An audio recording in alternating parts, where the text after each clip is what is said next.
Assalamualaikum warahmatullahi wabarakatuh.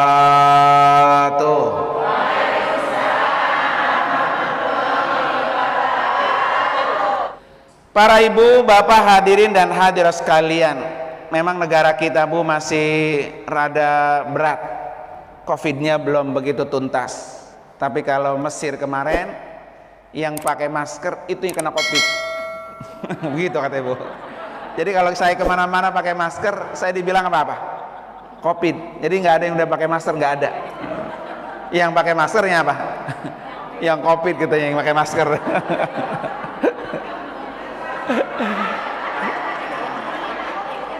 Jadi itu orang Mesir Bu.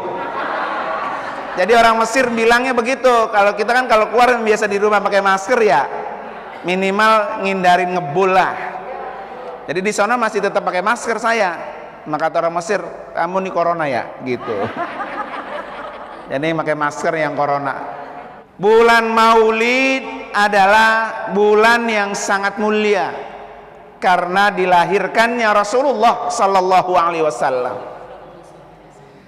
Dengan adanya Rasulullah, alhamdulillah kita kenal Islam. Dengan adanya Rasulullah, alhamdulillah kita bisa beriman kepada Allah. Kalau tidak diutus Rasulullah, kita tidak tahu apa agama kita, apa ibadah kita, seperti apa. Makanya Allah nyatakan, wa ma arsalnaka illa rahmatan lil alamin. Bahwa Rasulullah itu diutus memang benar-benar membawa rahmat. Salah satunya adalah rahmat kita punya agama, yaitu agama Islam.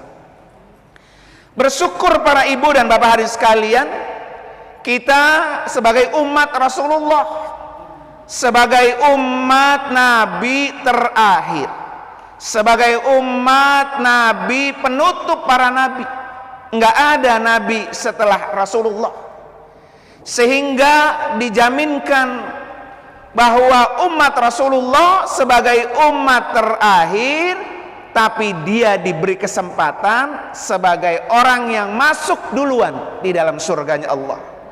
Tuh, alhamdulillah. Namanya orang ngantri Bu ya. Kita kalau ngantri ya Allah lama amat, kayak kemarin saya itu Bu, di bus aja Bu hampir 2 jam karena masih ngantri bus-bus depan. Capek supaya bisa masuk ke dalam apa? Ke dalam gedung itu, sehingga sampai ada di dalam bus itu mengatakan begini, ini kita baru masuk gedung karantina, pemeriksaannya susah, bagaimana kalau kita masuk ke akhirat ya? Begitu kata dia. Saya kata bener juga ini orang gimana ya. Jadi masuk aturan manusia aja susah, diperiksa kesehatannya, diperiksa dokumennya, diperiksa ini, dikasih pengarahan positif, negatif, itu sangat menentukan. Kalau dia positif, sudah pasti Bu, tempatnya berbeda. Kalau dia negatif, maka boleh dia masuk ke tempat yang sudah disediakan. Sama gambarannya ibu sekalian, kalau kita masuk ke liang kubur, masuk ke akhirat, semakin banyak dokumen yang kita bawa, semakin banyak harta yang kita punya, semakin banyak beban bekal yang kita bawa, sudah pasti semakin banyak pertanyaan-pertanyaannya. Bu ya, Bu, mau kaya apa mau miskin? Bu, mau kaya apa mau miskin? Kalau kaya siap-siap nanti kalau ditanya lama. Lah iya, orang bebannya banyak Bu ya. Kayak kita masuk ke bandara aja begitu, naik pesawat, semakin tentengan sini, tentengan sini, tentengan sini, kan ibu-ibu gitu Bu ya, tentengan sini. Kan semua tentengan yang kita tentang diperiksa nggak? Periksa. Kalau ada yang dilarang kita bawa, diambil nggak? Diambil. Begitu juga gambaran ketika kita mati Bu. Semakin banyak kita punya kekayaan, semakin banyak kita punya harta, maka semakin lama proses kita bisa ditentukan surga apa neraka. Bu ya, makanya ada satu doa dari Rasulullah, Allahumma ja'alni miskina wa zumratil ma'al masakin. Ya Allah, jadikan saya orang miskin dan kumpulkan saya ya Allah bersama orang-orang miskin. Tadi saya tanya, ibu mau miskin mau kaya? Nah, ya kan? Kaya nggak apa-apa bu, kaya alhamdulillah. Tapi kaya yang bisa menyelamatkan proses kita. Kadang-kadang kan bu ada kaya pelitnya bol kuning buntut gasir. Kenal bu bol kuning buntut gasir? Saking pelitnya bu ya kan? Dia dikasih kekayaan oleh Allah, nggak pernah berinfak berjariah. Dia dikasih kekayaan oleh Allah untuk berpoya-poya. Dia dikasih rezeki oleh Allah bukan untuk mengantarkan, membuka pintu dia ke dalam surga. Makanya tidak heran ibu sekalian, sahabat Nabi yang paling dekat dan paling percaya siapa bu?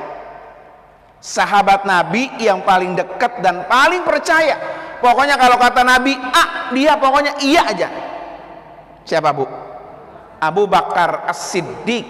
Nah, maka dijulukin As-Siddiq itu bu, karena apa yang Nabi bilang udah nggak ada, bener aja pokoknya udah begitu. Saking cintanya Abu Bakar dengan siapa? Rasulullah. Apa yang dikorbankan Abu Bakar buat Nabi bu? Jiwanya siap mati demi Nabi.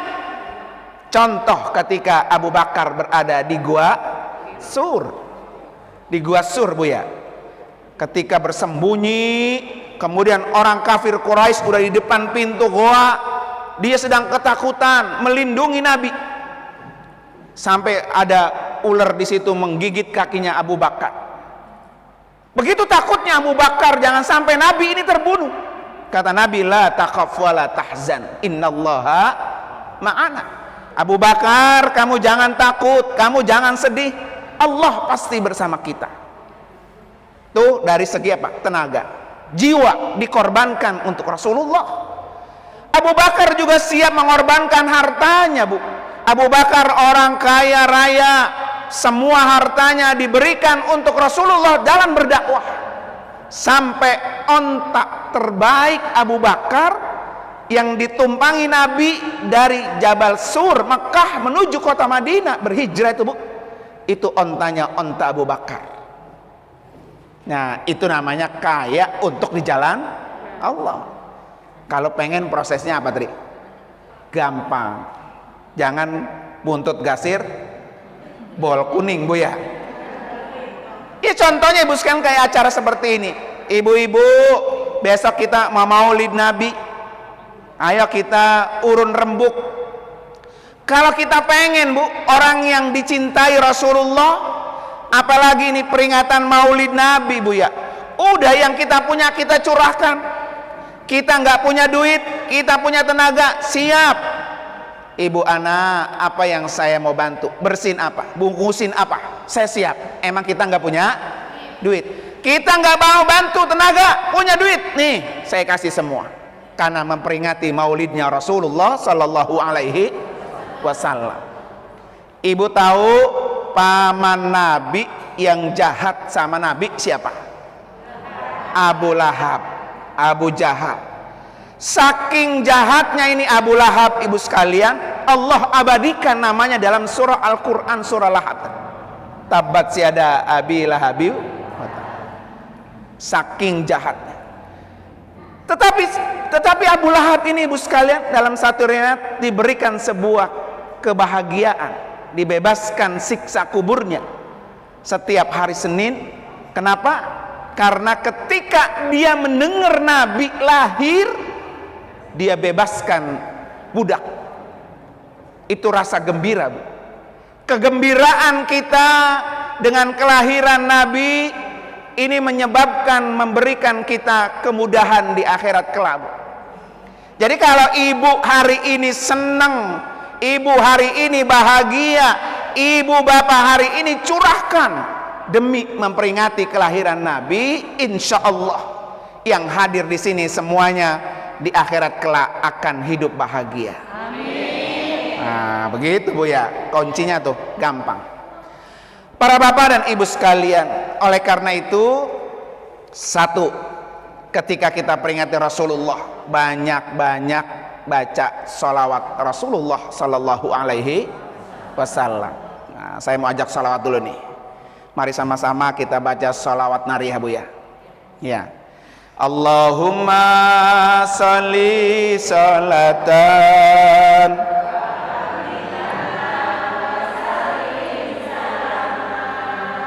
Ibu sekalian, ini namanya sholawat nariyah. Saya alhamdulillah sholawat ini Bu udah diijazahkan oleh Dr. Alfian. Betulan beliau tesis doktornya tentang sejarah dan keutamaan sholat nariyah. Kalau ibu bapak pengen masalah-masalah kehidupannya dimudahkan oleh Allah, baca sholawat ini setiap habis sholat 5 waktu 11 kali ya, 11 kali setiap habis sholat 5 waktu Pak, 11 kali. Udah ada yang tahu tuh? Gampang, ntar saya kasih Ibu Ana itunya redaksi yang tadi kita baca ya, sholat nariyah. Kalau problemnya besar Bu ya, masalahnya besar banget, baca 4.444 kali. Nah, ya, 4.444 kali, ya kan? Lah kapanya katanya pengen cinta Rasulullah Bu ya. Nah, jadi kalau cinta dengan Rasulullah nggak ada lelah, nggak ada capek. Kan orang kalau cinta begitu Bu. Ya, Pak Suhud dulu ketika cinta sama Bu Ana, kata Pak Suhud, udah kita nggak usah naik mobil, kita jalan kaki aja. Nah, gitu Bu ya. Itu nikmat, nggak pernah lelah, nggak pernah ngeluh, nggak pernah juga merasa nggak enak. Pokoknya enak, karena ada rasa apa tuh? Cinta kita. Ibu begitu nggak sama bapaknya Bu? Ya kan? Cinta itulah yang membuat nyaman seseorang. Cinta itulah yang membuat orang tuh betah lama dengan orang itu.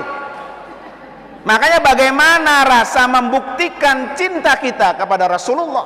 Salah satunya adalah dengan banyak-banyak baca sholawat. Waktu saya syuting acara Serambi Mekah di TVRI, kan ada korinya Bu ya. Korinya nanya, Pak Ustadz, kita kan nggak kenal Nabi, kita nggak pernah ketemu Nabi, bagaimana bisa kita cinta? Menumbuhkan rasa cinta kita kepada orang yang tidak pernah kita kenal.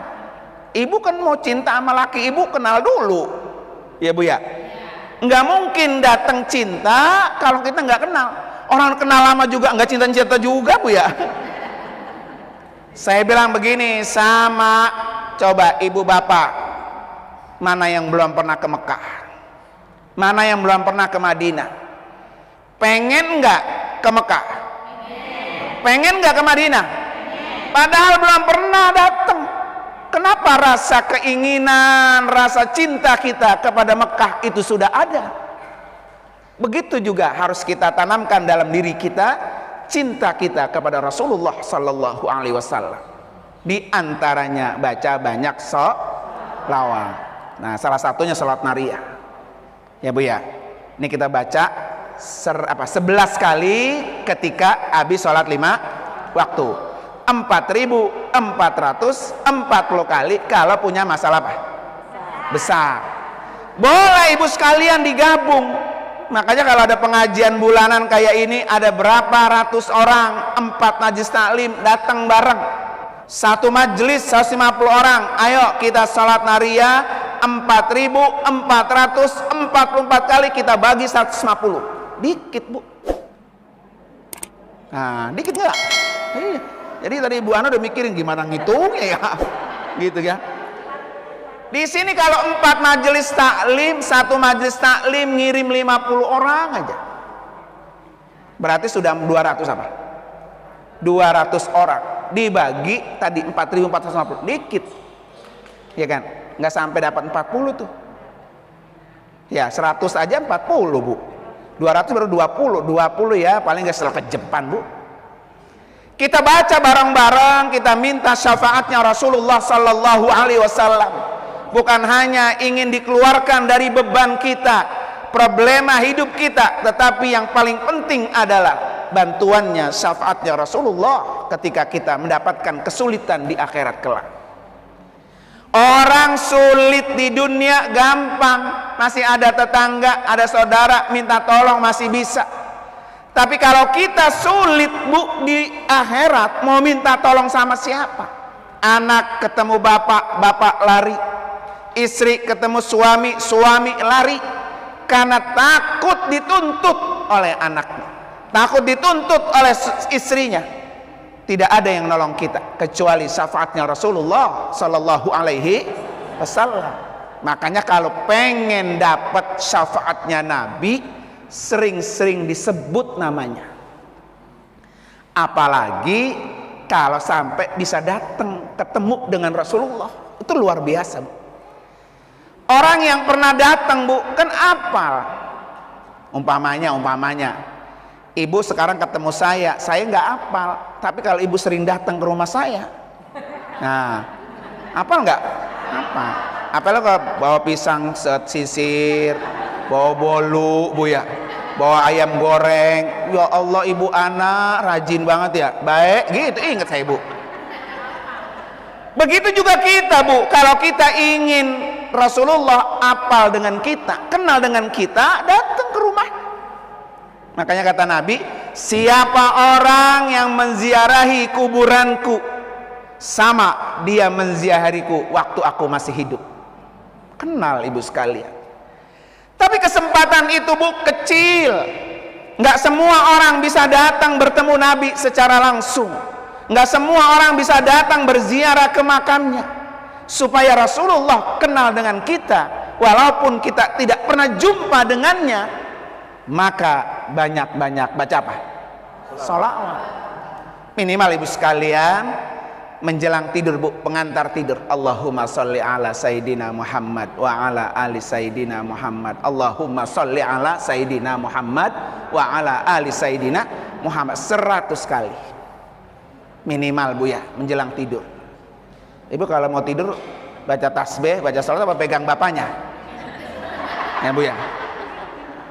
Jadi menjelang tidur, pengantar tidur kita baca sholawat minimal 100 kali. Ya Allah, mudah-mudahan dengan sholawat ini saya bertemu dengan Rasulullah di dalam mimpi Bu. Karena mimpi bertemu Nabi nggak bohong. Mimpi bertemu Nabi benar adanya. Jarang orang bisa bertemu dengan Rasulullah. Nah ibu sekalian, tuh walaupun nggak ketemu Bu, Nabi sama kita nggak pernah ketemu. Ada nggak orang yang nggak pernah ketemu Nabi, tapi Nabi sanjung orang itu Bu? Nabi sebut-sebut orang itu. Siapa Bu? Yang dari Yaman. Ya, Uwais Al-Qarni. Kenal Uwais Al-Qarni Bu? Uwais Al-Qarni seorang pengembala kambing. Dia tinggal di Yaman. Tinggalnya di zaman Rasulullah. Rasulullah masih hidup. Tapi Uwais Al-Qarni ini Bu nggak dianggap sahabat Nabi, karena nggak pernah ketemu Nabi. Orang-orang yang ketemu Nabi, bertatap muka dengan Nabi, itu namanya sahabat. Walaupun dia tinggal di masa Nabi hidup. Uwais Al-Qarni tinggal di Yaman. Dia punya orang tua, udah tua Bu, pengen banget pergi haji.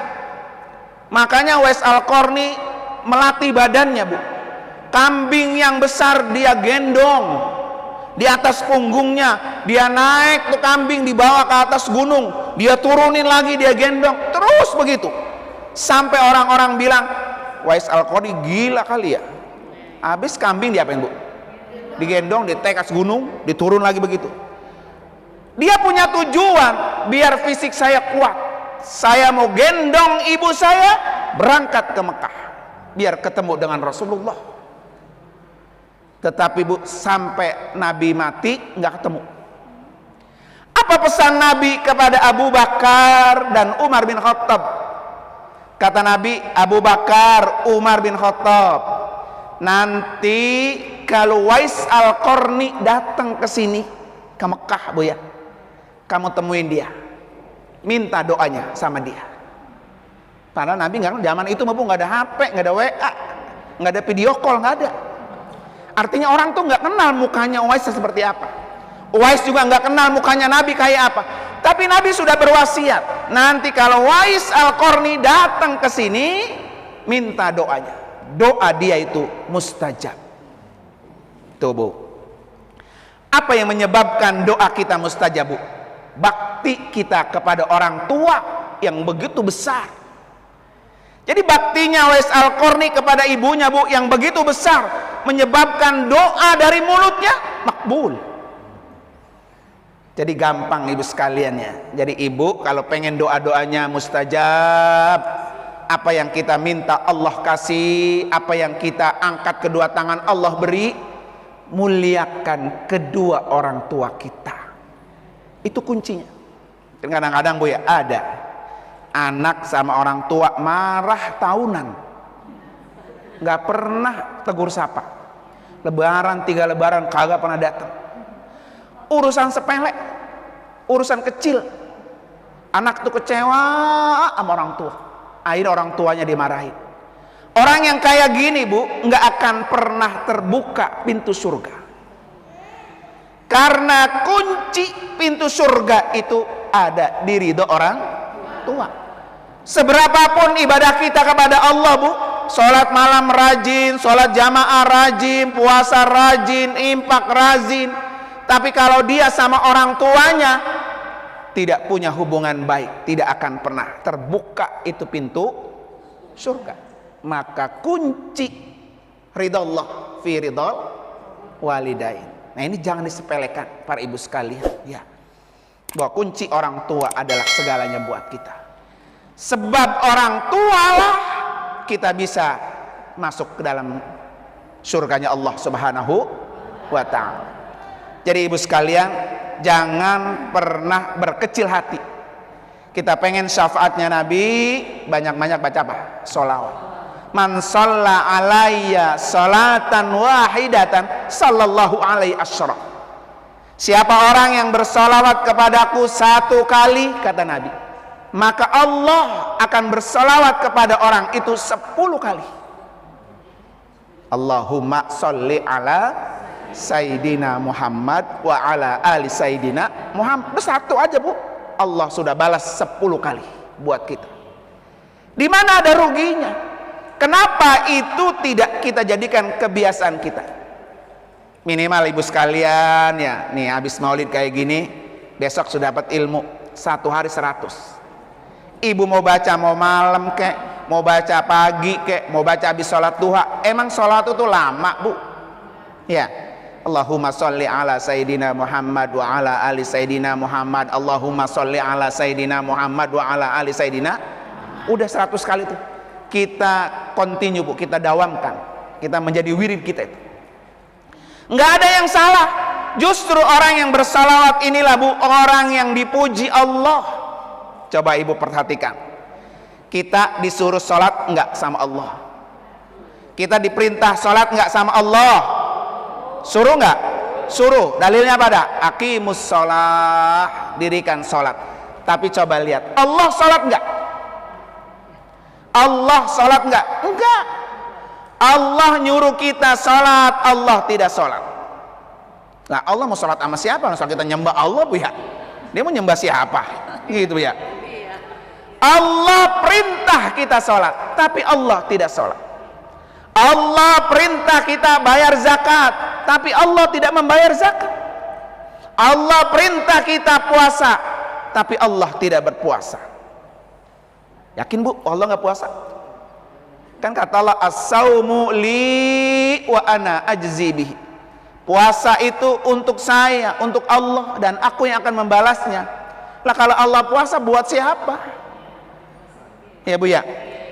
Beda Bu ketika Allah suruh kita bersolawat. Innallaha wa malaikatahu yusholluna 'alan nabi. Apa perintahnya? Ya ayyuhalladzina amanu shollu. Allah perintah, wahai orang-orang yang beriman, sallu, bersolawatlah kamu. Sebelum Allah nyuruh kita bersolawat, redaksi duluan udah ada. Innallaha wa malaikatahu yushollun. Jadi Allah, malaikat juga bersolawat. Tuh luar biasanya solawat, Bu. Lah kita yang banyak dosa, kita yang butuh syafaat, kita butuh pertolongan Nabi, kita butuh bantuan. Kenapa kita tidak pernah meminta bantuan itu kepada Rasulullah?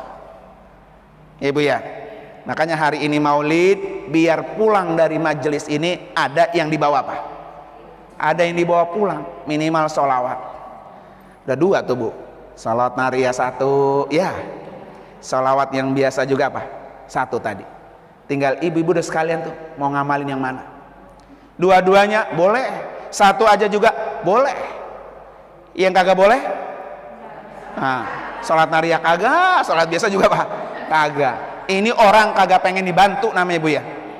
Makanya sering-sering bersolawat kepada Rasulullah Sallallahu Alaihi Wasallam. Makanya kalau di majelis taklim Bu, sebelum mulai, nah biasakan tadi solawat dulu. Kalau di majelis taklim saya, kebetulan Pak Haji Suud ini datang juga majelis taklim saya malam Sabtu. Kita awali dengan apa? Bersolawat. Biar mendapatkan syafaatnya Rasulullah Sallallahu Alaihi Wasallam. Di samping kita juga memohon kesulitan-kesulitan kita, Allah beri apa? Kemudahan. Enggak ada Bu orang hidup yang enggak punya sulit. Semuanya punya kesulitan. Duitnya oke, suaminya oke, Bu ya. Rumah tangganya bagus, anak kadang-kadang beri kita stres. Betul nggak Bu ya? Udah jam 9 malam belum juga pulang. Bosan kita WA kita agak dijawab. Kita video call kagak diangkat. Ini bocah sama siapa, ngobrol sama siapa, lagi ngapain? Begitu nggak Bu? Khawatir kita. Itu masalah kita di situ. Kadang anaknya mah bagus, anaknya rajin, sopan-sopan, ekonominya susah Bu ya. Rasanya ngutang sono udah malu, ngutang sini udah malu, kebanyakan punya apa? Utang. Itu kita punya masalah. Anak bagus, ekonomi bagus, lakinya selingkuh. Bu ya. Macam-macam Bu ya.